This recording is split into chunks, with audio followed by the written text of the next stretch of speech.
د ټولو نه اول که چیرې تاسو غواړئ چې په دنیا او په آخرت په دواړو کې ګټه ترلاسه کوئ خپل د مور او پلار قدر هېڅکله شاته مه پرېږدئ. بعضې کسان وایي که نه چې د مور او پلار د خپو لاندې جنت ده. دې مطلب څه شی ده؟ دې نه مطلب دا چې خپو د مور او پلار خپې لاندې به ځای کنده کوو؟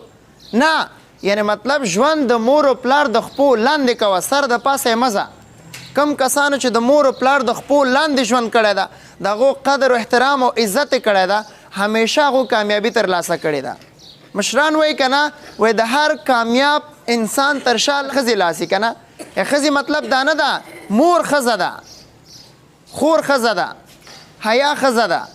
نو د دې نه مطلب دا چې تاسو د مور دعاوې تاسو پسې وسیږي نو تاسو به ضرور کامیاب اوسیږئ. وایي د مور او پلار په قدر هغه انسان پوهېږي چې د چا نه وي. ته د هغه نه تپوس وکړه چا چې مور نه وي، د هغه نه د مور قدر تپوس